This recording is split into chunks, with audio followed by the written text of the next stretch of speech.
channel is this streaming on? It's showing me that this is streaming on the wrong channel. What's up, Mario, Beesbulb, Melissa, Triumph? I assume this is the correct channel, but for some reason it's showing this is my other channel. One sec. Okay, we are on the right channel. Yeah, it's weird. For some reason in my chat, it's showing me on my gaming channel, so I'm like, nope. Merry Christmas, everybody. Merry Christmas. Loza, thank you so much. Merry Christmas back to you. I appreciate the support. Thank you so much. I hope everyone's having a wonderful day. I know it's Christmas for some of you right now, and it's Christmas Eve for people like me in the United States. What's up, Gothic Librarian? Merry Christmas. Yeah, you made it to the beginning of the stream. It's good to see you. What's up, Janelle, Cheyenne, Dalton? Okay, so I found, not only am I going to read some stories, but I found some, what is it, like folklore? Like, what's the word I'm looking for? Just like Santa in other places, like the horror stories kind of thing. I don't know. Like there's this one, Perchta, and it's the Celtic goddess is a hardcore Santa Claus, and not in a fun way. She came up in the Alpine regions around the Middle Ages as sort of a traditions police. She made sure cultural taboos didn't get tabooed during the 12 days of Christmas, and especially on the 12th night, because she procrastinates like a college student and crams everything in the last minute. She would roam the frozen countryside and sneak into people's homes. If the children and servants of a house had behaved and worked hard all year, she might give them a small silver coin, hiding it in a shoe or a pail. But if they were on the naughty list, Perchta would slit their bellies open, remove all of their guts, and stuff their body with straw and pebbles. To get this treatment, you didn't have to do much. Girls who hadn't spun all of their flax or wool that year would become Christmas straw dolls. Or even if someone ate something on their day of feast other than the traditional food of fish and gruel. So, everyone was up for grabs. That is horrifying. Just for like nothing, eating during the wrong time, this thing's gonna come and slice you open and fill you full of straw. What a lovely Santa Claus. Lewis, thank you so much, man. Good to see you. He said, Merry Christmas, you filthy animal. Keep the change. Good to see you, dude. I hope you're having a wonderful day. Well, I think we've established that Santa Claus isn't nice everywhere. What kind of horror story is that, though? You better get all that flax taken care of. You're gonna get cut open and turned into a scarecrow. What's up, Alexa? Good to see ya. Gothic said, I just finished writing a script about 5 Christmas monsters, and Frau Percha is the first one. Perchta. I was about to start recording. What a coincidence. That's awesome. I'd never heard about that. This, creature. Actually, I don't think I've heard about any of these other ones. This one's Santa Claus Homicide Detective. This one, when he wasn't committing crimes such as breaking and entering, the French version of Santa Claus, Saint Nicholas, was out solving crimes. His specialty was murder. And if he was in a particularly good mood, he'd bring them back to life, in a disappointingly non-zombie-like fashion. One such story begins with 3 children who got lost in the woods. Because, terrible things like this happen when children venture off into the woods. They stumble upon a butcher's house and ask for help.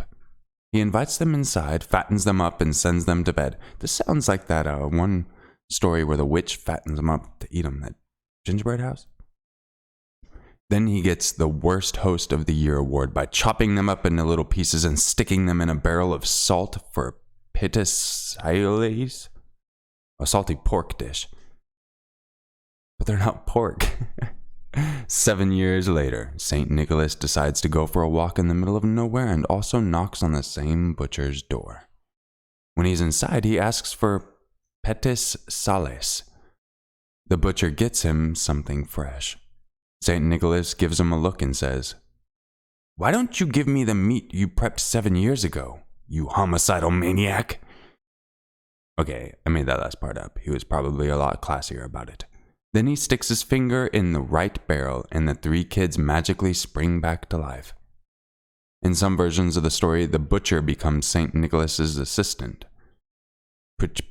Pierre Fortard, yes. Murdered 3 kids for good meat. He's good on a resume. And that was the French version of Santa. Any of you guys from France, can you vouch for that? I've never heard of that one either.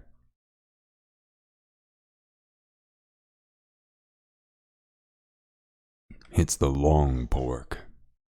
Merry Christmas, Michelle Mendisco. Well, Christmas Eve, like you said, yes. Lewis says yes, but apparently human tastes very similar to pork. I would try human.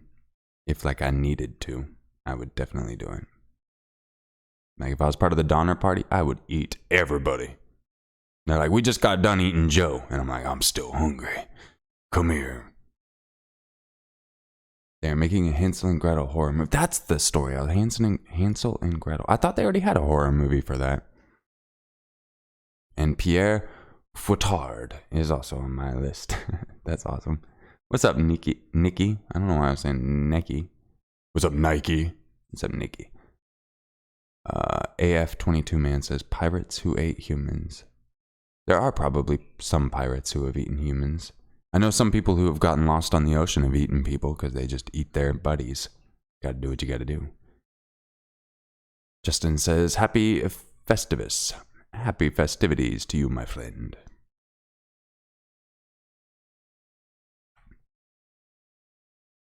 Yeah, Gothic, I never heard about that. This one's at the Nutcracker. I'm trying to see. We've all heard of this story. Some of those more cultured than myself might have gone out and seen the ballet. Cute as the dance may be, the story's rather horrifying. It starts with a young girl named Mary. She receives a nutcracker for Christmas, which her brother breaks trying to crack a particularly large nut. She patches up the doll with some ribbon from her dress until her clockmaster godfather can properly fix it. Clockmaker. Fun fact, your maker is Norwegian for clockmaker. So it was me, all alone. That night, while everyone's asleep, Mary sneaks back downstairs to be with the nutcracker. But as the clock strikes midnight, things go from mildly creepy doll obsession to a full-blown horror movie. Rats pile into the house from seemingly nowhere, led by the severed-headed Mouse King. Let me repeat. 7 heads. 7-headed Mouse King. Mary finds herself magically shrunk to a mouse's size, but lucky for her, all of her other dolls, many of them toy soldiers, spring to life and start battling the rats. I've never heard of this at all. Is this even like the regular Nutcracker story at all? They're led by none other than the Nutcracker. It doesn't go too well for the dolls until Mary takes off her slipper and chucks it at the Mouse King, distracting him long enough for the Nutcracker to kill him. Mary passes out, and when she wakes up, a normal-sized room is a mess, and there are 7 tiny crowns scattered around her. Years later, Mary professes her love for the Nutcracker, and that night finds herself doll-sized again. This time it's permanent, and she spends the rest of her days living with the Nutcracker. Is that the actual Nutcracker story? I know nothing of that at all. I can't even think of any story related to the Nutcracker. I just know it's a thing around Christmas. Although when you see them, I don't think they would crack nuts. They look weak. What's up, Cree Husky? Good to see you.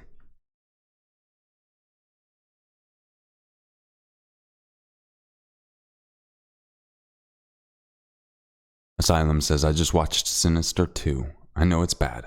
I just gave it a second chance. I don't even think I've seen it once. I don't even know if I think I've seen Sinister. I think. Yeah.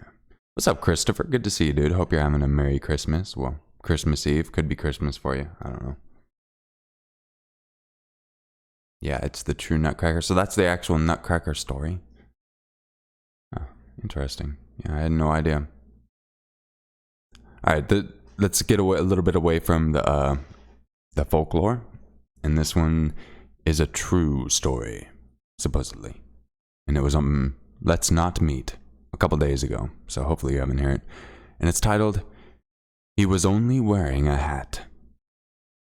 One summer night, my roommate and I were both sitting on the couch of our living room and talking and watching Supernatural. Two ladies in their 20s.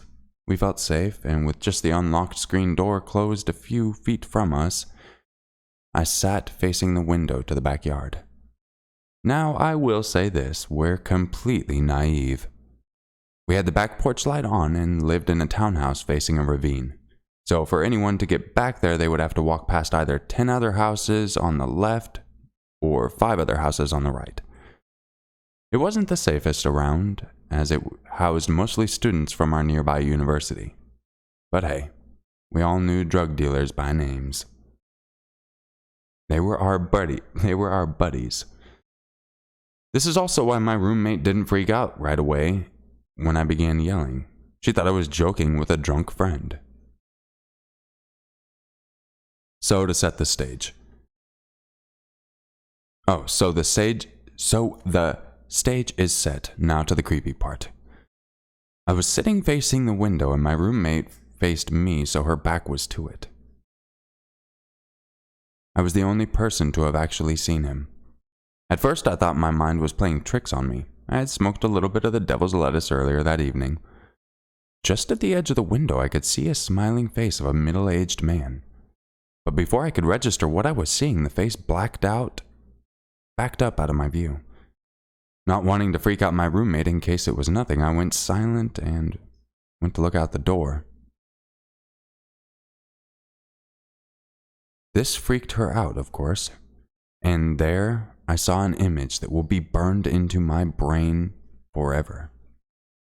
An obese man wearing nothing but a black flat cap was walking up the 2 steps of my porch toward my unlocked screen door.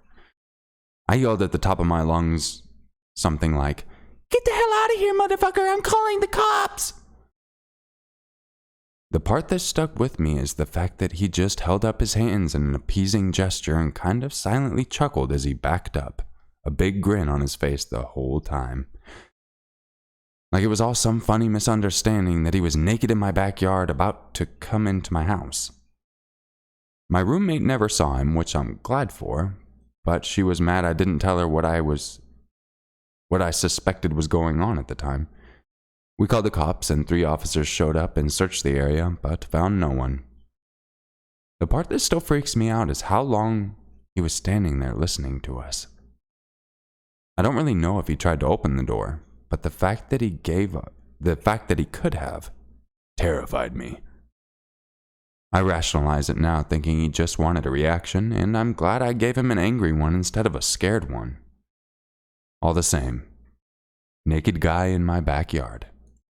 Let's not meet.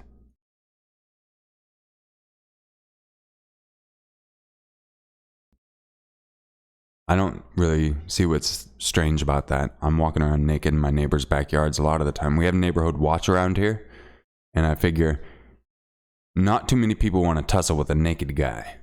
So I'm actually checking their property to see if any burglars are coming around. Because if I see a burglar run up to him naked, what are they going to do? Try to grab my junk? Hell no, they're going to be like, "What the hell's this naked guy chasing me at 2 a.m. for?" And then they run. And now you're a hero. And everyone claps. The end. JD says, "Have to be careful with human meat. Could get mad cow disease. My sister's I actually got it. Horrible way to die, and they can't even properly diagnose it until your autopsy." Is there even a cure for that too? I know we had the mad cows because we were like chopping them up and feeding them to themselves. I think that's a big disease from cannibalism in general. Is you're just not supposed to eat yourself, and that's how we started getting all these cows with the mad cow, because we just grind up their dead family members and then say, "Hey, here you go." You know, because humans are amazing. What's up, Queenie Halloweeny? Good to see you. Happy holidays to you. Jewel of the Nile. what's up? Good to see ya. Hope you're having a great Christmas. Grande Surprise, what's up? Good to see ya. Yeah, human meat, the only way I'd eat it is accident or survival. It's not like I'm just gonna go out and eat meat type of thing. Just don't eat brain. Exactly. I hear monkey brain messes with a lot of people too. Brain doesn't sound like something I'd like. I like texture when I eat it. I don't like salt. I can't eat the fat on steaks. Not even joking. When I go get a steak, I make sure there's no fat. I get weird looks from the butcher, and yes, that includes marbling. I don't like marbling.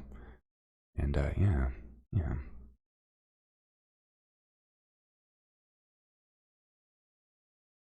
Jenna says, I think it was the devil's lettuce. It might have been. Hello, Desiree? Hope I spelled a different way than I'm normal, so hopefully I said that. I'm doing good today. I hope you are as well. Thank you for dropping in. I see you, Cree Husky. Sorry, I'm just trying to chat with many people. What's up, Man Bat? Good to see you. Eleni says cow tongue is really good. I see that at the store a lot. I don't think I'd eat it. I heard it was really tough because it's like muscle. I assume it was kind of like, my assumption is it would be like abalone. For those of you that don't know, abalone is something, it's like essentially a giant snail, but you find in the ocean is just solid muscle. You have to sneak up behind them to be able to even catch them. And you got to beat the shit out of them with a meat tenderizer before you can actually even try to eat it because it was just too tough. Storymaster100, thank you so much, says, what are you doing for Christmas? I will probably do another live stream, and that'll be later. I'm going to go visit with family beforehand, but probably read some stories and stuff. I'm not really sure. Yeah, sugar buns. Let me get some num sugar buns, yeah. Cheyenne says, I like cow tongue. It's kind of like steak. I think a lot of the biggest issue with a lot of people eating those is just the thing in your mind. You know, they have something in their mind, they think it's disgusting, and it's hard to get past that.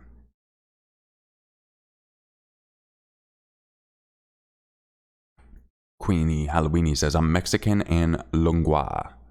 Cow tongue is amazing. Yes. What's up, Atlanta XP? Atlantis XP, what's up? All right, let's find another story. I know there's some new people in here and they're probably like, where's the story? Do I play video games? Yes, I do. I played video games on my last stream. I'm not going to on this one. I'm just going to read some stories. Let's see what this one is. Alright, this one was posted a couple days ago as well on Let's Not Meet. And it's titled, I'm in love with you. Creepy L'Oreal hairdresser. This happened about 2 or 3 years ago. Apparently, I attract a lot of old creeps. But really, it all started much earlier than I thought. My grandma often called this hairdresser who would drive over and cut her hair, and mine when I would visit. He's in his 60s, apparently worked for many years for L'Oreal, and had a lot of connections there. The first time he cut my hair, I was 15. The second time, I was 17. Both times he acted extremely sweet, constantly complimented me about my appearance, telling me that I would make a perfect hair model, just showering me in praise. I now know that that's what they call grooming. Ironic coming from a hairdresser, isn't it? My grandma scheduled for him to come over in the morning, and stupid me didn't set an alarm. So I woke up to the sound of knocking on the bedroom door and the hairdresser saying, Aurora, sweetie, are you awake? I'm sorry to wake you like this, but I have to be somewhere else very soon. Can you please hurry up? Don't worry, I promise I'll take good care of your hair regardless. I'd jump out of bed. I was sleeping naked that night because it was just boiling hot in my room for some reason, so I quickly put on a black backless dress that was left on a chair and opened the door, ashamed that I had only just woken up. The hairdresser beams as he sees me, but he looks like he's in a huge hurry. I respect that. And just do as he says. Wash my hair in the sink, put a towel around it, and sit on the chair with he had placed in the middle of the common area between the 3 bedrooms on the second floor of my grandma's house. He initiates small talk and asks me how old I am. I answer 19. Then he starts, "Oh, so you're a woman now. You know, you are the most gorgeous woman I have ever seen. All my clients are done hearing me talk about you. They all know you as my favorite. Insert one of my ethnicities here. Girl, but that's because I can't stop thinking about you, you know? You're always on my mind. Your hair, your face, your kindness. I'm always eagerly awaiting for the day that I can finally see you again." And then he drops it. "I'm in love with you." Back then, I thought this was just how he was. He had been that way to the 2 other times I met him, and I saw nothing wrong with it. I thought that was probably part of his personality. Yeah, just being extra, I thought. No. Oh, was I wrong? He continued to tell me that he was in love with me, then said I was the love of his life, and then offered to take me with him in his van for a week and we go to L'Oreal panels. Like L'Oreal, oh my god, I hate saying L'Oreal, color trophy. Together. That I'd just say the word and he would take me with him right here and right now. I slowly started panicking. For every 5 I love yous, I'd give a polite and joking, "Haha, yeah, I love you too, sir." And he'd respond with, "Really? You mean it? Right? Because I'm serious. I'm head over heels for you, baby. Yeah, bend over to the front and touch them toes." I understand at this point that it was definitely weird. I'm running the logistics in my head. How can I escape? He's a little chubby. I can maybe push him and bolt down the stairs. I left my phone in the bedroom. No time to grab it before I run. What if he chases me? Can I scream for help if he tries anything? No one can hear me if I scream. The only person here is my grandma, and she's semi-deaf and in the garden right now. This is a rural area. My neighbors are all elderly, and it's a long way to get to their houses. I felt trapped. Suddenly, he asks me to stand up. Confused, I oblige. He ditches the chair and comes to stand behind me, cutting my hair in the back for a second. He takes off the towel wrapped around my shoulders and then pause. Then I feel his shaking hand making full contact with my shoulder blade and slowly caressing me all the way down the small of my back, right above where my dress covers the rest. And with that, a warm, shaky breath down my neck. I froze. Alarm bells going off in my head. Nope, nope, nope. This is not innocent. This is not normal. This is not him just being extra. I have to get out of here. But I'm frozen in place. I'm scared. All I could think was, this can't be real. This can't be happening. Please tell me this isn't real. He removes his hand and says, "You're so beautiful," as he continues to cut.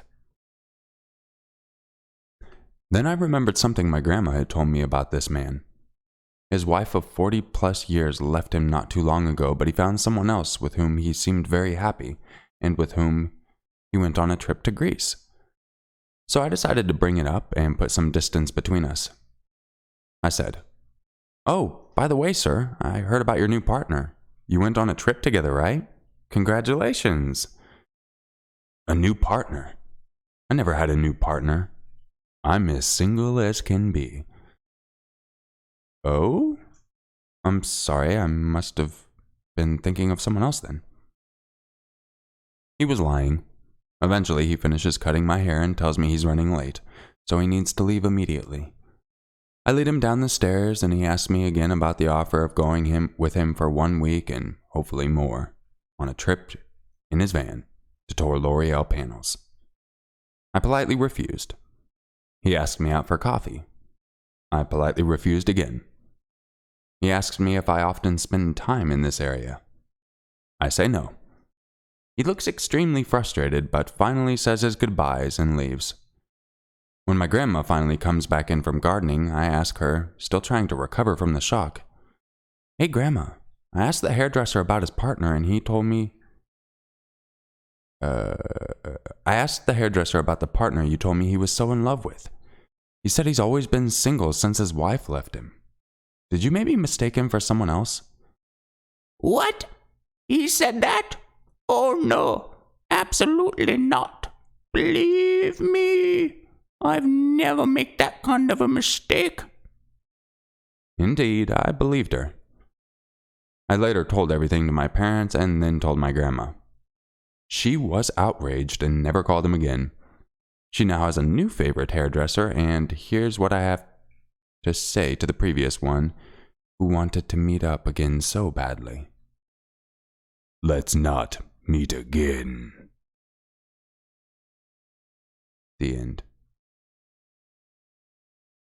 James, thank you so much. Sorry, it took a while. I was in the middle of a story. I appreciate that. $2 super chat. Anyway, we can get more 911 paranormal stories. I don't know if I've done any 911 paranormal stories, but that does sound interesting. I know I'm getting some paranormal stories. I've had a subscriber for a very, very long time, and she just moved out of a haunted house. A haunted ranch, I should say. Like, this had a long history of hauntings. I shared the story years ago on Fear Your Maker. And from the story, people literally were able to track down her exact address and were commenting her address in the comments. So I had to go ban that. But it's extremely well documented. I'm not sure if I'm going to be allowed to tell you which episode of the Dead Files she's on. I don't know if she'd want her privacy.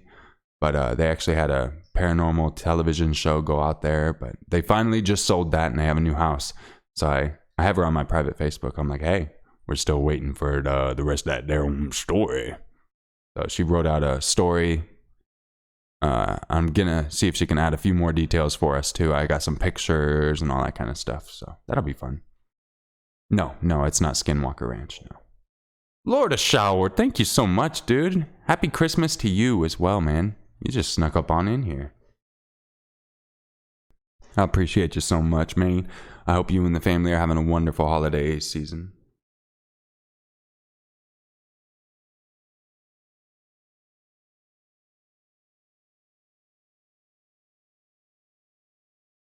Hopefully everyone's having some good weather, but I think everywhere's storming for the most part, so yeah. Thanks again, Shower, as well as James. I appreciate you. Happy winter solstice to you as well, my friend. El Murray. Any UFO stories? I wish, man. I'm always looking for UFO stories, but I'm thinking it's just going to be, I'm going to have to go out and find my own and then just write it up like most convincing alien encounters. Because there's a couple. It is what it is, Lord of Shower. Sorry to hear that, dude. Hopefully it gets a little better. I'm glad you at least made it. Hopefully I can help take your mind off of things a little bit. I don't know what you're going through, but sorry to hear that, my dude. But there's a couple alien encounters that really have me. There's three in mind that come to the top of my head when I think of like real alien encounters. One of them was the Battle of LA. That's that one where the UFO or whatever was over Los Angeles, and there was a photo in the newspaper and everything, how the military was firing all kinds of rounds at it and nothing happened. And in the photo you can even see like the light is hitting something. Essentially, that was a weather balloon. You know, that's how it always is. And then there was another one that I need to do more research in. It was, I guess, a UFO that was spotted for like a week. It just sat there. And some dude set up a really nice camera and just like kept zooming in and shit. That one looked really intriguing. That one, if I was going to say one was going to be fake, that's why I got to research that one. Because he zoomed in to the point like, you could kind of make out almost like a little window and shadows kind of thing. Like, kind of. That's the thing. But an alien ship like that, I don't know if they would have windows. Because in my head, technology would be advanced so much. I mean, you just look through something. I don't know. But that one I think probably is faked. But then there was another one that I saw years and years ago that's pretty well documented, and I lean towards being more real. Was the loggers who went in the woods, and then they saw a light and they all went up to it, and then like one of them was abducted. And I guess all of these dudes, it was thought that they just killed their buddy. So they all had to go through lie detector tests and all kinds of, and they passed their lie detector test saying that they didn't do anything and whatever. And then the dude actually comes back from his abduction or whatever and just won't speak about it. Like, it's crazy quiet. Like, that one is pretty well documented. I want to do some more research. But that one and Battle of LA, from what I understand, are like super well documented. And then that other one I think is fake. But it was still really damn cool. Chef says, no offense, but I have to go watch videos I missed. So I'm yeeting this stream. Take care, dude. I will tell you, this stream won't always be here. Those videos will always be there. How about them apples? Nah, I appreciate you dropping by, man. Hope you have a happy Christmas, Merry Christmas. Yeah. Brian says, I live near Luke Air Force Base in Arizona, so I sometimes see all types of strange objects in the sky. Yeah, I live in Arizona as well, and yeah, we get a lot of weird things in the sky. For sure. Rainy day, good to see ya. Actually, a meteorite dropped not too far from my house. I mean, it pretty much burnt up, but I saw it the other night when I was coming out. It was probably within a mile. I see a lot of these fall too. I had one fall in front of me when I was driving home from work. By the time they hit, they're probably nothing, or just the tiniest little pebble. The biggest one I saw probably, how long ago was it? It was probably 10 years ago. I was working at Toyota here in town at the time, and my buddy and I got off work late. So we end up going and getting a couple beers, hopping in his truck, and we go out to the island here on the lake. You go over the London Bridge. Yes, the one the song's named after, London Bridge is falling down. That's here in town. Go across the bridge, and we back to the truck up right up to the edge of the cliff and just put the tailgate down, and we're just chilling there having a beer afterward. And out of nowhere, I've never seen anything so vivid in my life, and I really wish I would have got it on camera. But even if I would have had the presence of mind to do it, by the time I got it recording, it would have been over. But you just see this giant ball of fire. Probably, I can't even honestly guesstimate, probably a couple 100 miles away. It looked close as shit. I've never seen the detail like it. Like any, essentially you could just see the blue of the very first part, and it would actually, you could see the different colors as the trail was landing, and you could watch the glittering of everything fucking flaking off. It was the craziest thing I'd ever heard. Or seen, sorry. And it goes over the hill that's hundreds of miles from us, and then it just goes dark, and then you just see the flash, like it actually hit. So something big hit wherever the fuck it was. And you just start hearing all the people at the fishing spots around us going, holy shit, did you see that? Man, that was absolutely amazing. I'm pretty sure it was just a regular meteorite, but seeing something like that, that close. The flash behind the mountain was even the best part. How it just went dark, and then a second later you just see light emanating from behind the mountain, and then it just disappeared. It was crazy. Lord of Shower heard interesting stories about crop circles. 2 guys went around creating them using board trap contraction they created. This was back. Yeah, oh yeah, I remember those crop circles. I was intrigued, and then the dudes went there like, hey, this is how we're doing it. And they're just tying a board to a piece of rope and stepping on it. Pretty fun if you think about it.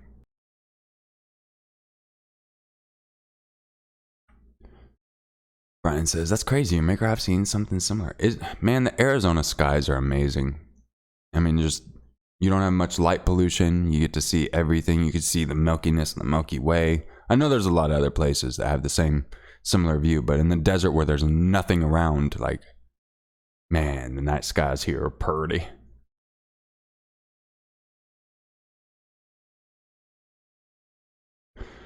Deshay Braun says, your live streams always stop and load for a really long time. It doesn't show that I'm dropped any frames, so it should be a solid connection. Might be something on your end. If anyone else is having issues, let me know, please. Alright, let's go ahead and get into another story.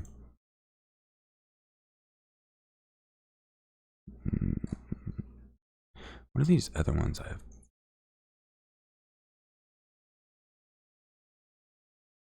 I want to do that one.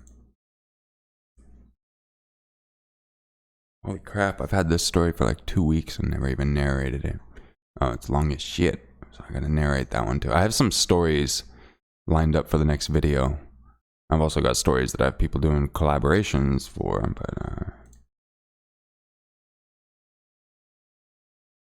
actually, we'll look at another one of these little Christmas things. One of those little Santas from around the world or whatever the hell, creepy stories. What's Christmas without a little murder? A girl named Juliet is home alone as she lives with her single mother who's a nurse taking the night shift. Juliet just finished decorating the Christmas tree when there's scratching at the door to their apartment. When she looks through the peephole, she sees a man dressed in a dirty Santa Claus suit. "It's Santa Claus," she says. Juliet may be only 11 years old, but she's not an idiot. She refuses to open the door and threatens to call the police when he doesn't leave. His solution to the dilemma? An axe. Juliet hides in the closet while he busts down the door. When he finds her, she managed to stab him in the eye with a coat hanger. And it all goes downhill from there. Juliet's mom finally manages to come home around midnight. She finds the door busted open and the Christmas tree decorated with bits of Juliet. Eek! They added that eek. That's not really like a Santa in a different area. That's just like a creepypasta. Rainy day, holy crap, thank you so much. Says, hope you have an awesome holiday season. Much love, peace, and happiness. Also, thanks for helping me get through my workday. I'm so happy you were able to make it. Sorry you have to work today, but thank you so much for the support. I appreciate you. I'm glad I can help you get through this day. Hopefully you don't have to work tomorrow, but I know some places do have to work Christmas, so I'm happy you made it. Thank you so much for the support. I really do appreciate you. And it's actually almost a rainy day here. It was raining yesterday. Thank you so much. Morgan says, one time I was with my family camping in Utah and we saw a UFO shine a light over a deer in a field and just disappeared. But for some reason, only I remember it. Yeah, you were so young that when they took you guys and anal probed you, your memory remembered it. But your parents, they used a neuralizer. It's a cool little flashy device and it ruins your memories. But you were too young for that to take effect. Yeah. I thought I saw a UFO the other night. It was super windy. And I'm on my back porch. And I see there's just this light floating, hovering. And it's a ways away, probably like, I don't know, 400 or 500 feet. I tell my wife, I'm like, babe, look at that up there. What's that light? I'm like, it looks like a drone, but my drone lights blink and it's too windy at ground level. So for something to be up that high and that stable, it just doesn't seem right. So I go in, I grab the camera, get my tripod so I can actually get a still image of it and try to zoom in. And it takes me about 5-6 minutes. By that time, I get it all the way zoomed in and I'm like, yes, I'm going to find out what this thing is. And then it just starts flying back over my house. Yeah, it turns out it was one of my neighbor's drones. He was just illegally flying it at night. And for some reason, his drone doesn't flash its lights. And his drone is also badass enough to where it can be crazy windy and it just sits there and hovers. Yeah, I thought that was it was a UFO until it wasn't. And I saw that it was a drone. So yeah. Oops, I just smacked my mic. Much love, Rainy Day. Thank you so much.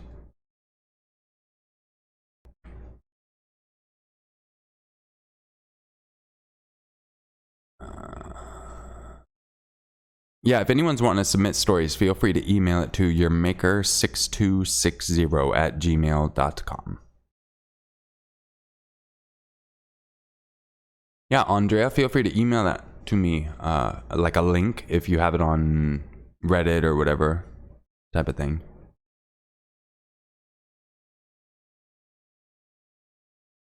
Around southern Europe, there's the legend of the Karankonkolos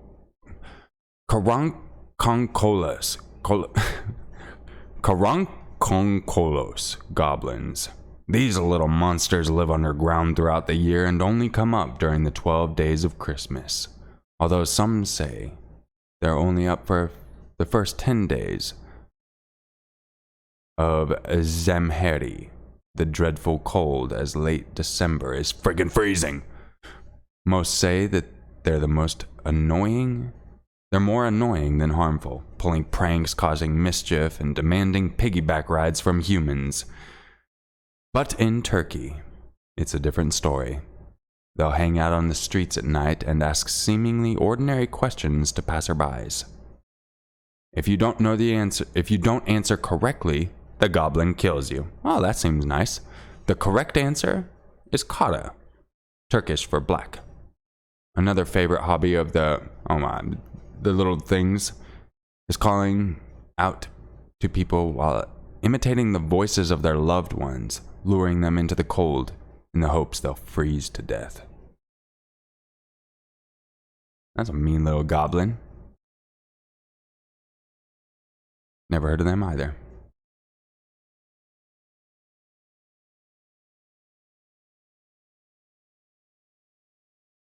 Next video coming up, I'm not quite sure. I'll probably try to get some recording done tonight or tomorrow. Regardless, I'll be getting a few videos out this month for sure.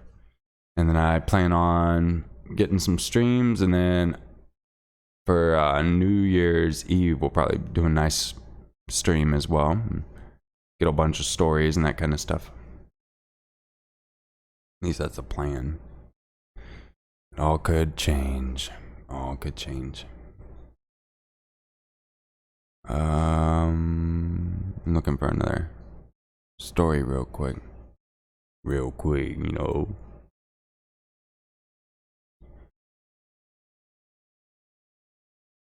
This story. My encounter with a wild, entitled bitch. Well, 3 months ago, I was determined that I wanted to leave my country for France no matter what. And so I tried to find any job I could, but no one wanted to give me a job. Not being in France until I found this one called au pair, which is exactly for foreigners that want to move. I scrolled too far. The job consists of living with a family, doing a French course, and taking care of their children. In exchange, they pay you. And of course, you get food, the stay, the money, and they give you a phone line. So the 1st of November, there I was in France. I had just gotten there and everything was going perfect. The mother was lovely, the father too, the kids of course, but all was just the nice beginning. The parents were separated, so I had 1 week in her house and 1 week in his house. That was part of the contract. I worked the first week in his house. That was okay. Intense, but fine. The real problem started when I moved to her house. She out of the blue started mistreating me like she used to say in the morning.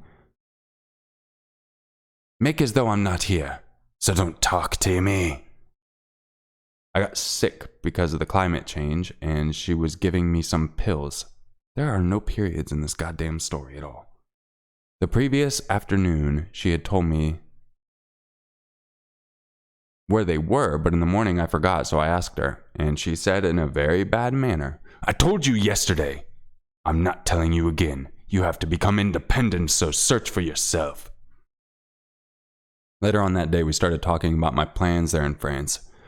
I told her I wanted to study, and she said she had to work and study at the same time, so she couldn't take classes. So she did an online career. But on the other hand, that I shouldn't do the same. That I had to work and go to college. Fuck this punctuation, bro. There is literally not one goddamn period in this fucking entire thing. I'm having to guess where sentences end. I was pregnant. I had a child already. I studied. Oh, that was the mom talking. Because she literally changed, completely said, I don't even fucking know quotes. Oh my God. The mom pretty much said, I was pregnant, I had a child already, I studied and worked, you're no one to tell me. It was so horrible that I decided to talk to her about it. And, well, I did. But she seemed like she wasn't going to change, nor was she going to be more careful talking to me. That she was my boss, and she wasn't going to make as though she was my mother. She also said she had a company and she talked to a lot of people, so I couldn't tell her how she had to address me. At the same time, in the bed, she gave me...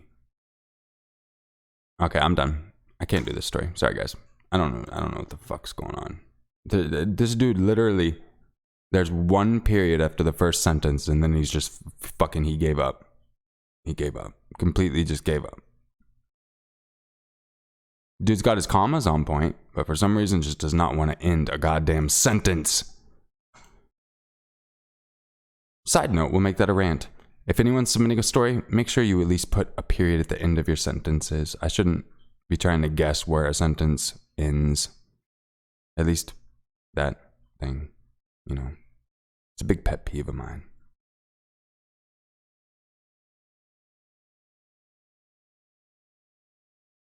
Merry Christmas to you, Andre. Yeah, that's about what I do. There's some stories I've been submitted to. I get into reading it, and I'm like, okay, I'll just try to do my best.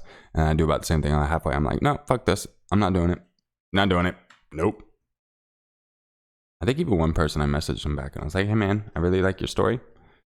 Just put some periods up in there, please.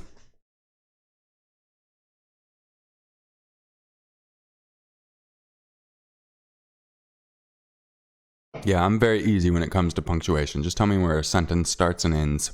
I don't need commas. None of that. I'm good. Mm-hmm.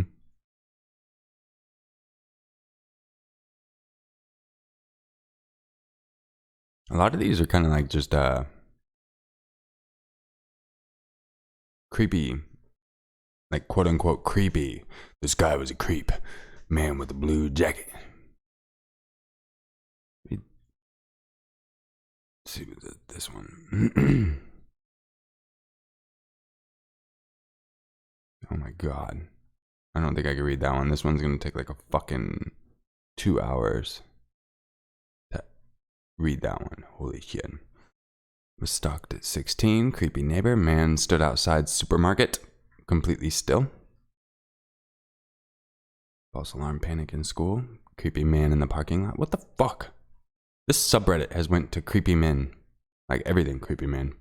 Creepy man. Let's try this one.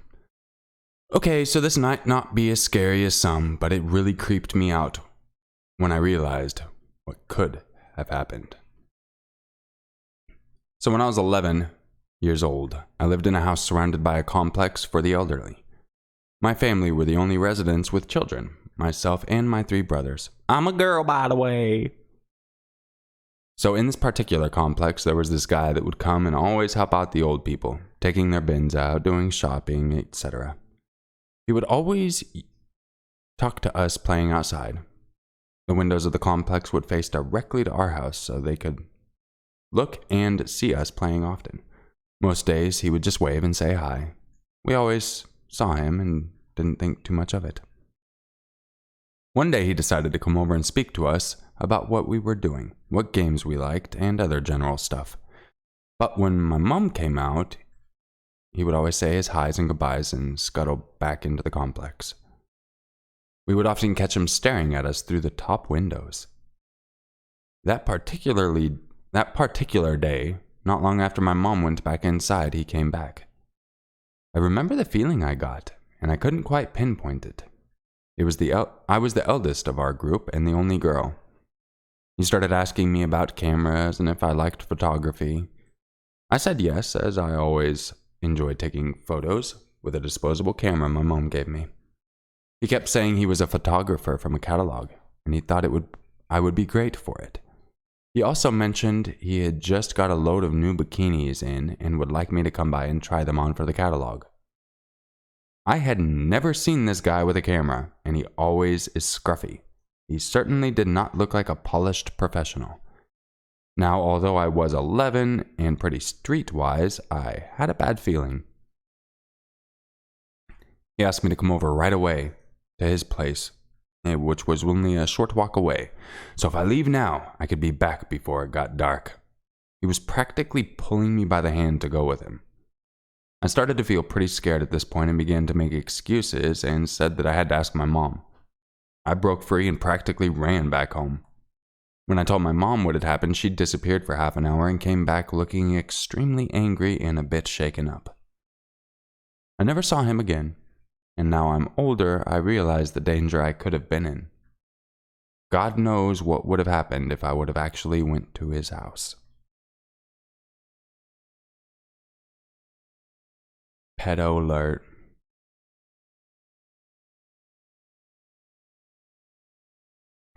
Moses.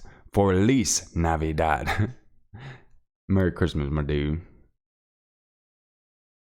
Annette says, your voice is part of our family. Happy Christmas and thank you for the adventures you take us on. Oh, I'm glad you and the family enjoy them. Thank you so much.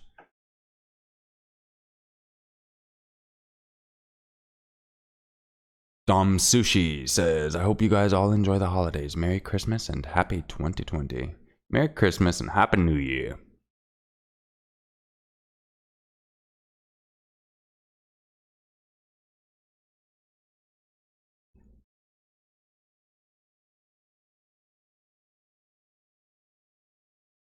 Oh, talking about grammar.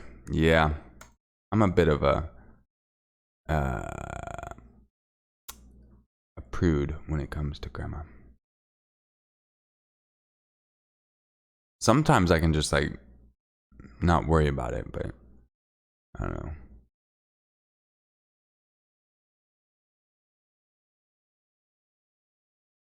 I want to read this one, but like it's just a fucking block of text. So let's try. It's titled Bloody Mess. A couple of years ago, when I still lived at home, we had a lady that cleaned our house. She lived on the property as well. She has a really nasty husband that she was separated from, but he still showed up trying to get back with her.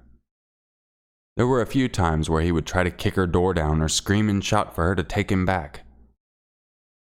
My dad would chase him away or the cops would show up. We live in South Africa, so something like this wasn't a big deal. We have had worse. Anyway, a few days before Christmas, we were at a family function and we got a call from our neighbor to come home quickly, that our nanny had to run to their house terrified. We got home and she informed us that the husband was back, but this time was bad. My dad went home and he had already left. So I went home and it turns out that he was very, very drunk and was trying to break into our house using a butter knife. He then moved on and broke a window. While climbing inside, he must have sliced his hand or something, because when we went inside, there was blood everywhere. Straight out of a horror movie. I'm assuming he stumbled down the passage because there was bloody handprints down the walls. Both the walls. He went into my room because there was blood in my room, on my bedroom door, and on my bed. What he was doing in there, I'm not sure. I was terrified. The nanny said he was going to hurt her, so she ran out the back, jumped the wall, and ran to the neighbors. He came back once after that, and as far as I know, the police took him away. It was really scary, and I battled to sleep for ages after that. The end. That's like a dick move, slice your hand open, break into someone's house, and just walk around, just blood everywhere. What are you doing, Duppy? Fat boy. Fucking doggy. I just headbutted my microphone. Good to see you, Chloe. I got Thumper right next to me. He's just like so cute. He's so damn cute. He's precious. He's got like a little Ewok face.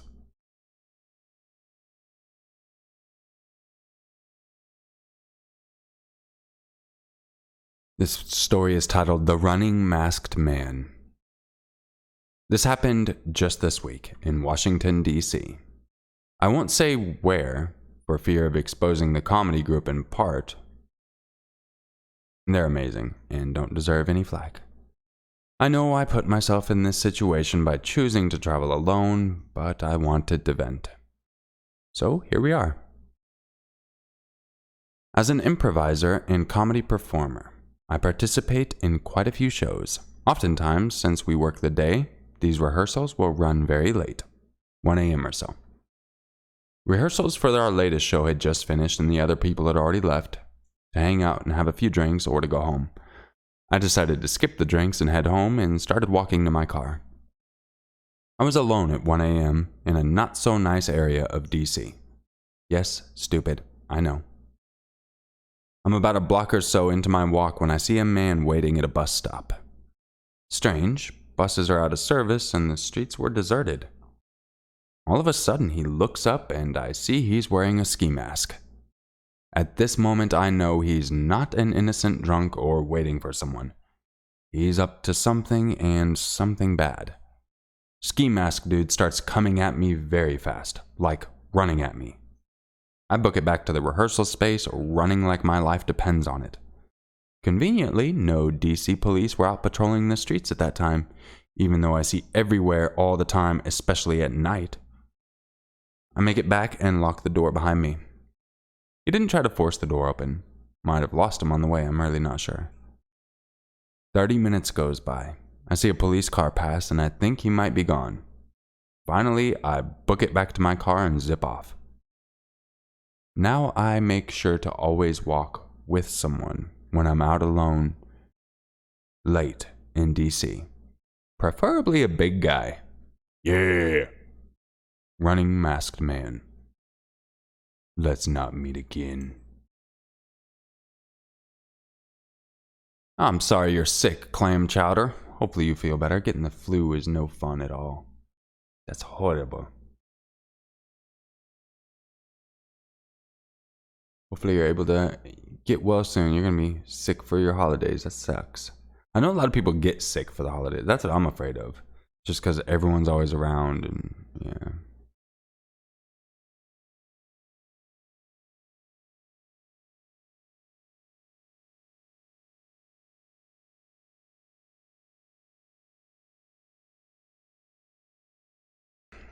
I'm sick in a while now. It's been like 4 or 5 years. I'm always nervous around going around people because they're gonna get me sick.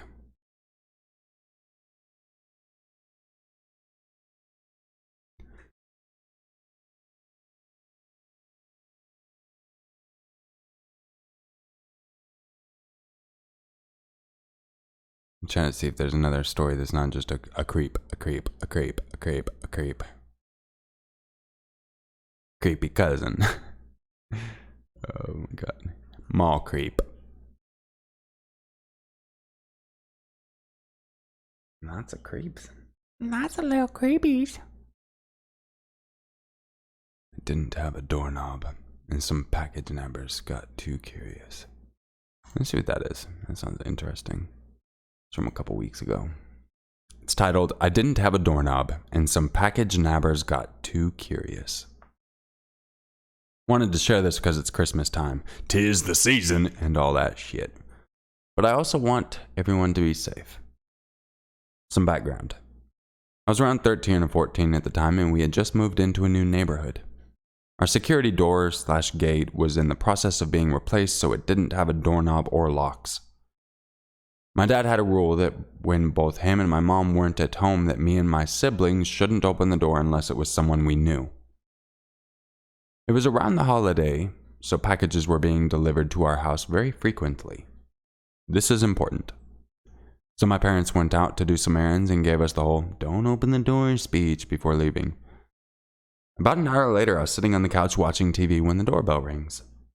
I see a delivery truck pull away and I ignore it, and decide to just wait until my parents got home to get the package because I didn't want to get in trouble for opening the door.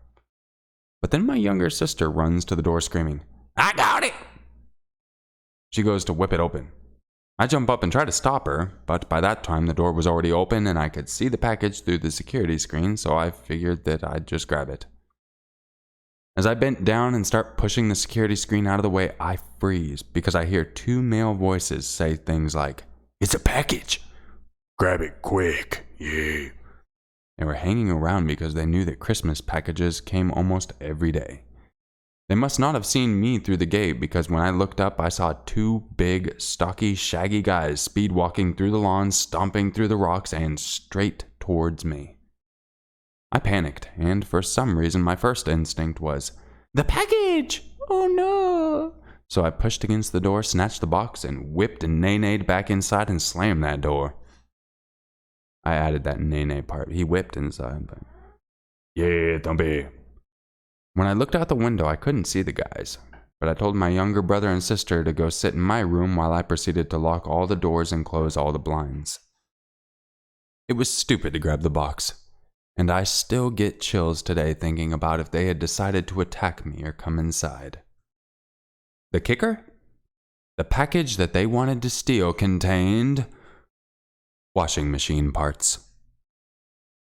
So, creepy dudes who tried taking a package off my porch.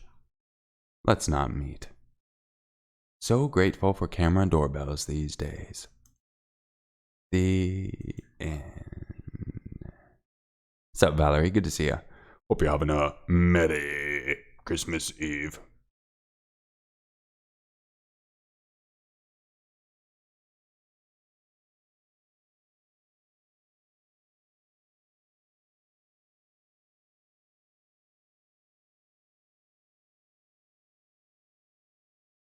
Bad vibes. Good to see you, dude. I don't think I've said hello. I'm just scrolling up to see if there's anyone I didn't see. Davina, Merry Christmas to you as well. And Chloe, am I prepared for Christmas? Yes, absolutely. Absolutely. We got done for Christmas. Our plans kind of changed. So, yeah. We're ready. We'll just say that. We are ready.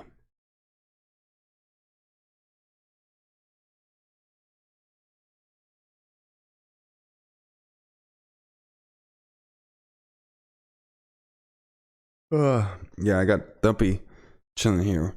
Oh, I think Trix is dead, everybody. I know everyone's sad. Trix was our baby. Since the time I saved him out of that there old swimming pool. He was my baby.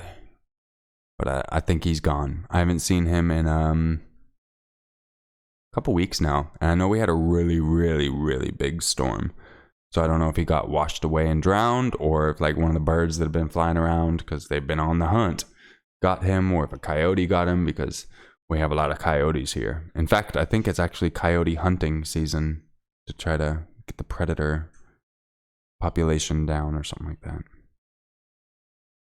Yeah, I think Trix is dead. I ain't seen him around. He's either dead or he moved on.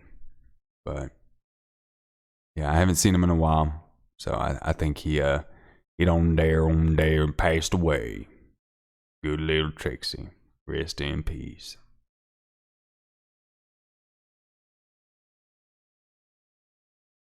Tina says, I thought I was ready for Christmas. That is until my eldest wakes me up at the crack of dawn.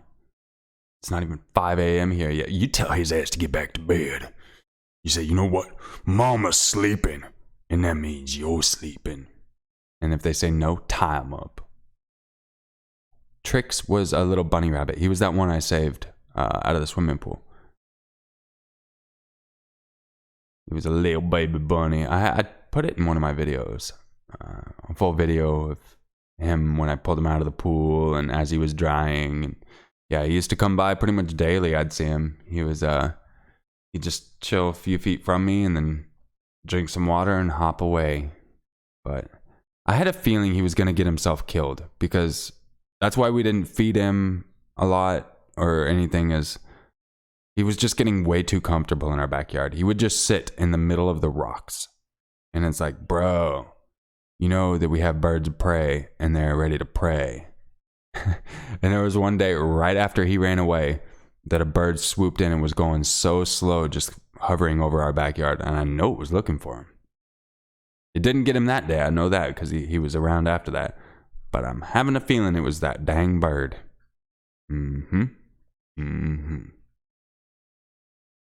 Tina says, he's 16 and taller than me.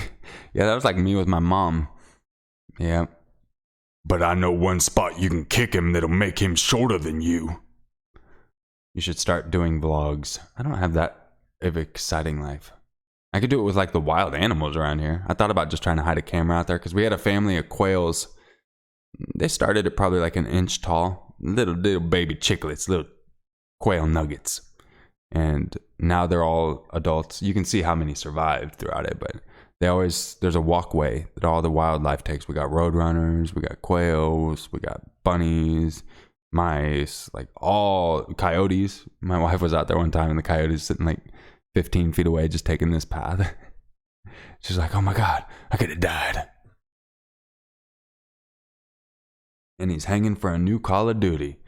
Which spoilt squid got. That's awesome. I'll wait for him to go to bed tonight before I That's awesome. Yeah, just play it and just beat everything and just be like, hey, I already beat it, and save it on his account. Mm-hmm. But yeah, I think Trix is dead. I don't want to read that story because I have that one sent to someone for a collaboration.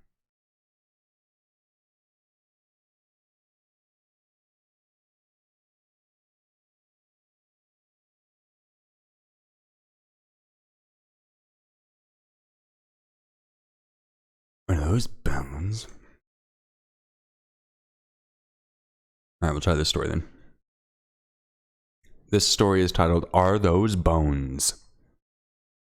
If you spend enough nights camping, weird things will happen. A couple of years ago, 2 buddies and I did a month-plus long road trip around the U.S. We would camp in the United States Forest Service or Bureau of Land Management areas, and we were driving my pickup so we could get back in some fairly deep wilderness on the forest roads. After about 15 nights on the road, we ended up in some BLM land near Black Canyon of Gunnison National Park in Colorado. It was our last night in Colorado, so we got high as shit. They didn't say that, I just said that. And we were exhausted from doing a 14er earlier that morning. We found the coordinates of a campsite online and arrived at the edge of the pavement at about 6 p.m. Ahead of us was a dusty 2-track lane that was snaked through the saggy trees and brush and made its way to the top of the hill that had views of snow-capped peaks. We hadn't passed a car in a long time. Our truck makes it to the site easily, but none of us get out yet. We sit inside and look around. There's a fire pit, lots of trees, but also an abandoned couch and some other signs of human waste. Not great vibes. But it was getting late, and we aren't keen on the idea of driving more. We hop out and start walking around, cautiously approaching some garbage bags wrapped in duct tape. This seems like a place where we would find a body, I said to my friends. They agree. We notice a trail that seems to go in a circle around the top of the hill, so we decide to check it out before we commit to staying. We find some more trash and human waste, but nothing that makes us feel like we should leave. We decide to cowboy camp, sleep on a tarp beneath the stars, and have a nice fire going. We finish off a case of beer, but even with the inebriation, we still feel uneasy. Every couple of minutes, one of us will shine a light into the woods thinking that we heard something. Even though this is the 20th consecutive night sleeping outside, it doesn't feel right. But it's late, so we start getting ready for bed. We are all carrying bear spray and headlamps. I step into the woods to go pee and walk about 15 minutes. I was going to say that's a long way to walk to go pee, and walk about 15 feet without turning on my light. As I'm standing there peeing, I decide to turn my headlamp on, since the fire messed up my night vision. When I see what the beam of light illuminates, my knees nearly buckle. Jaw is dropped. I stand in silence for 10 seconds before calling out to my friends. Guys, did you see this? In the center of my beam is a bunch of bleached bones wrapped in barbed wire hanging from a branch directly above the trail we had walked in the daylight. We would have certainly noticed them in the daylight. They must have been hung once it got dark, while we sat only 25 feet away. The consensus among us was, fuck that, so we snapped a couple of photos of it before throwing our stuff in the park and hopping in the truck. We drove a little ways up the road to the National Park campground. I've never felt so happy to pay $25 and have neighbors nearby. Whoever put those up during the night, let's not meet. Let's see if I can get this image real quick so you guys can see it, because I actually attached the photo. So I'm going to try to get this sort of flash up on the screen in just a second.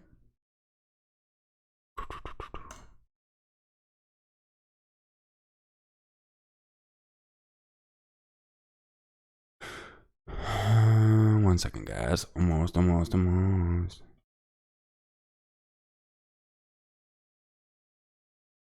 Okay, there's a picture of the bones. That was their picture. Dun dun dun. And those are, they said they should have seen those during the day, but that was what he found. Yeah, there's none at the bottom. Man, there's the bones for the story. And now they're gone.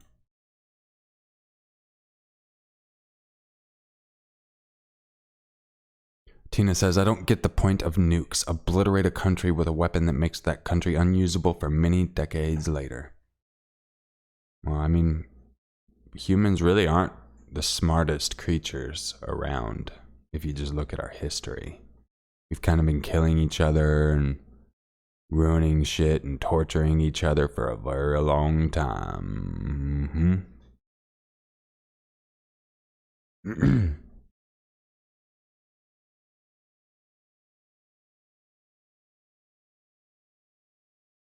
Llama Lloyd, good to see you, dude.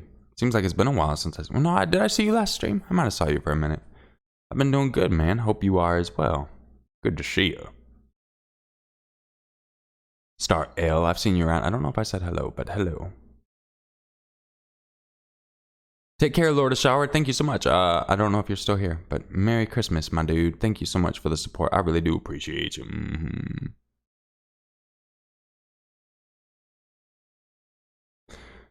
Well, the politicians aren't the smartest of humans. Heck, it's not even just the politicians. Like, it's just humans in general.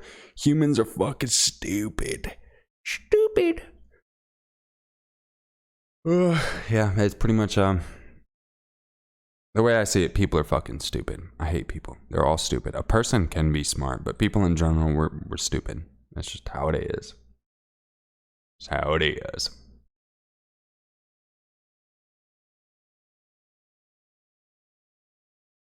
Yeah, but the thing is, like, you'd never get everyone to agree to not have nuclear weapons. It's just not going to happen. So you kind of just got to have them. Because if you're the one that has them and no one else does, well, now you have the power to do whatever the fuck you want. Yes. Merry Christmas, Wolverine. Good to see you, dude. And Keely Grover.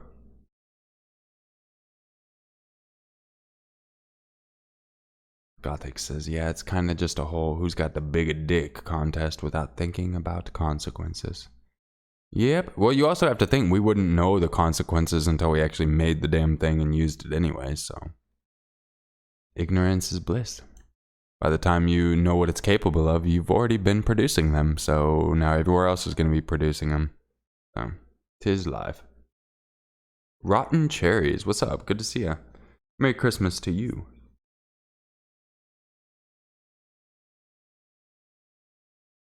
Ayush.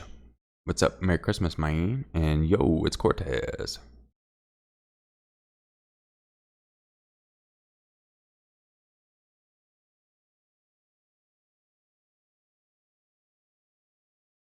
A Malloy says, I have a shirt that says, I used to be a people person, but people ruined it. It's so true. Philia says, we need to go back to the medieval days where the leader would ride out with his army and be hand-to-hand combat with swords and shields and stuff. You didn't know the torturing we did to people back then was fucking unparalleled to things now. We were literally hanging people upside down and cutting them from their gooches all the way down just so they'd live longer. We had bronze bulls where we would put them inside so the screams would be turned to the howls of a bull. I would not go back to fucking medieval times. Fuck that. Like I said, if you look throughout history, people are fucking stupid. There's not one time in history you could go to where people aren't being fucking stupid. I think right now is probably gonna be your best bet regardless, because even in your hand-to-hand combat, You got to think of all the extra diseases we had. There was that homeboy. Who the fuck was that? Genghis Khan? It wasn't Genghis Khan, was it? Who was the dude who fucking cut off people's heads? He was a badass warrior. And then he ended up dying because he had a head attached to his horse and like the teeth rubbed against his leg and like slit his leg open and gave him some weird ass infection and he died. Yeah. Pulling limbs off with horses, yeah. I actually watched some ants do that to the queen ant the other day. I don't know. I was watching some fucking... I didn't know they had a Bug Wars TV show. I don't know. Fucking amazing camera work. But essentially 2 hives of ants went at it with each other. It was like a fucking war. And then one hive completely annihilated the other hive. So all the ants got the queen and like cornered her way into the end of the fucking thing. And you just see all these ants come up and they just start holding her, all the different limbs, and straight up start pulling her apart to rip all her limbs off. It's crazy. So it's not just humans, ants too. Yeah. Alyssa, good to see you. Happy Halloween, says, laugh my ass off. Oh my god, it's the first time hearing your normal talking voice. I think my stories are kind of, yeah, I mean, this is my normal talking, but I think for the most part, my voice is kind of like my stories. I don't remember, or I don't like to do fake voices when I read. I try to stay as natural as possible. Sigurd Eistensson. Okay, that was the guy who died from the skull. Yeah. Do another short story. I love your voice. It's so pleasing. You best not be pleasing yourself to my voice, god damn it. Yeah, let me find one real quick. Let me find one real quick.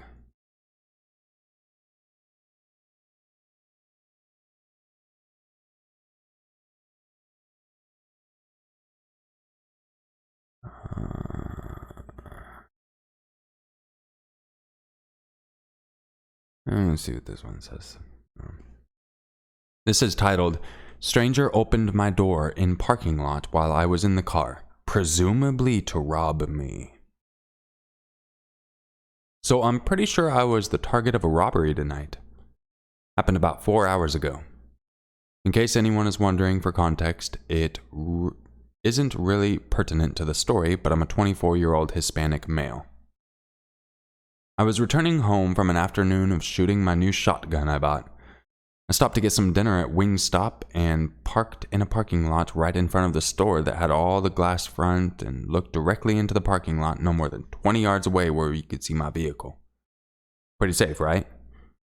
Not thinking about it, I left my shotgun in the back in its case where it was visible.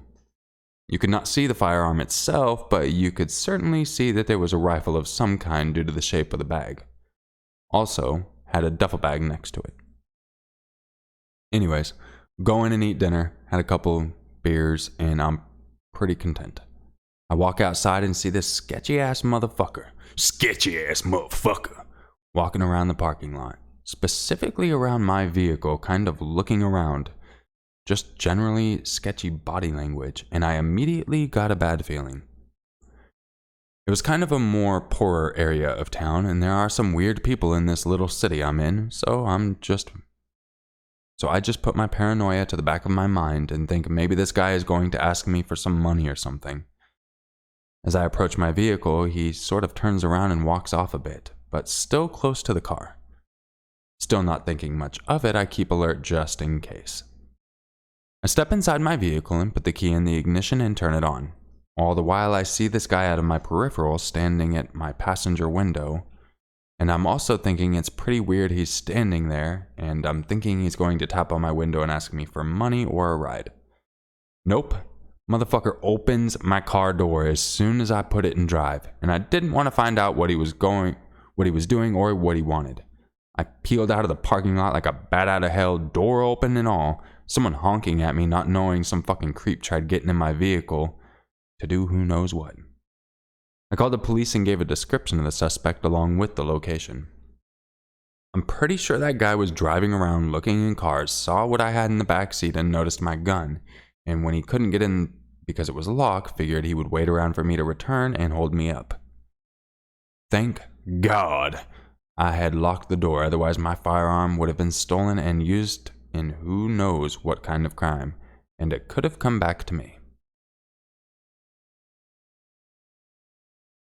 And that's the end. He has a couple of lessons that he learned, but I'm just gonna skip those. Yes, the end. That reminded me, like halfway through that reminded me of the time I was coming out of the grocery store here, and I saw this guy fucking with my car handle. The thing about my car is it was a beater car. This car was fucking amazing. I paid like $250 for this thing like so long ago, and then I sold it for like $100 like 7 years after getting it, something like that. I lived in this car for a portion of time and everything, and so I'm coming out of the store and all the handles break on this thing. It was a 2001 Chevy Prism, so it's essentially identical to a 2001 Corolla, Toyota Corolla. Same body, same engine. Literally, you take the engine out, it all says Toyota genuine parts. Don't know why it's a Chevy. It's a fucking Toyota. Regardless, the handles are all plastic, and out here in the desert, the plastic gets really brittle, so the handles break. So to get into my car, you actually had to like know what you were doing. You couldn't just grab a handle and open the door. And one of the doors didn't lock. That car was a fucking beast. So I come out of the store and I see this big fat Hispanic dude just trying to get in my car.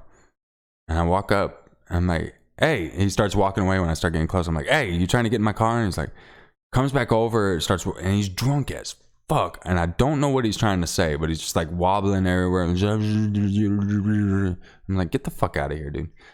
So he leaves, and then like I see him going around and starts trying to get into other people's car. He left that store, that grocery store, and went right over to the gas station right next door and started doing that. Finally, at that point, I'm just like, you know what? I'm calling the cops. And I called the cops. Yeah. And it turns out, I guess he does that shit a lot. He's always walking around that area trying to get in people's cars. Yeah.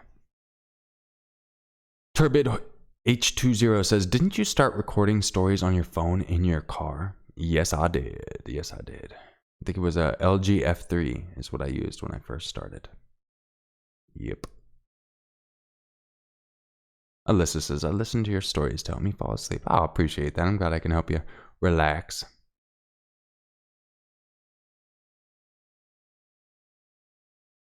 Speaking of torture, a spider just ran across my floor. I almost threw an iPad at it. Well, that lucky little spider almost got itself a nice little iPad.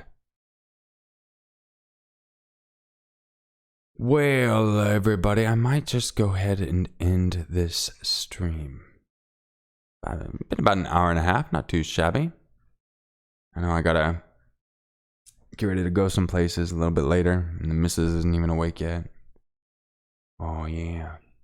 Yeah. Yeah, I do appreciate everyone coming out, and I hope everyone has a wonderful Christmas. I'll probably do a stream tomorrow. Might be patron member only stream. I'm not sure. I know I owe my patrons and members a special stream. So, yeah. Regardless, I'll be streaming within the next few days. So, Austin's like, should I eat? Well, that depends. If you're going to have a big dinner with your family, no. You starve until then. But yeah. I remember Corpse's husband said he'd go in a deserted parking lot to record in the car. I think he drove down the road from where he was, if I remember correctly. Because we both, during that time, we had our own stupid fucking techniques. It was the funniest shit ever. That was back when me and him would message each other every single day. It was the funniest thing. We'd be like, hey, I'm narrating these stories. And he's like, all right, I'm going to narrate these stories. So that way we weren't overlapping. Because we posted so much back then. And yeah, I want to say he'd drive away from his place and go record in just a random ass area. And I worked the graveyard shift. So I would get home at like, I don't know, 7 in the morning, 8 in the morning in the desert. And then I'd go in my car, in my garage and just record in there. And there was no AC, but it was quiet out there.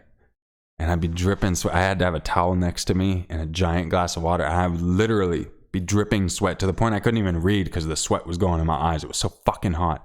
It gets like 120 degrees Fahrenheit during the summer here. And I was in a garage that doesn't have AC, in a car with the AC not turned off in said garage. So it was really, we had very interesting times when we started. It was fun.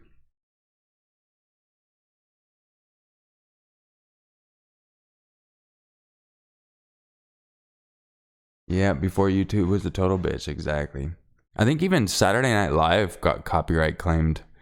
They did a skit with Eddie Murphy recently. It was a Black Jeopardy skit. And they uploaded it, and then they got copyright strike. So they actually had to fucking take it down and switch some shit just to be able to put it back up. That's funny. Rainy Day, thank you so much, and I really do appreciate your support. Yes, definitely see or hear you tomorrow. For sure. And, yeah. Everyone else, I really do appreciate you. Thank you all for dropping in. Have a wonderful time with your family. Stay safe out there. Don't drink and drive. Just take an Uber. If you can't afford an Uber, then you shouldn't be going out and drinking. So, my thoughts on that. Don't wake up in jail on Christmas. Okay? Yes. Too many people do that because they're fucking stupid. Alright, everybody. Catch y'all later. And just remember, I'm on meth.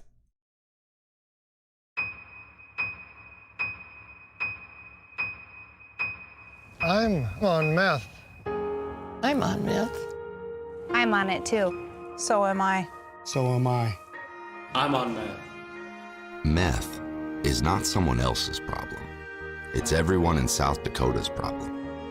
And we need everyone to get on it. I'm on it. I'm on it. I'm on it too.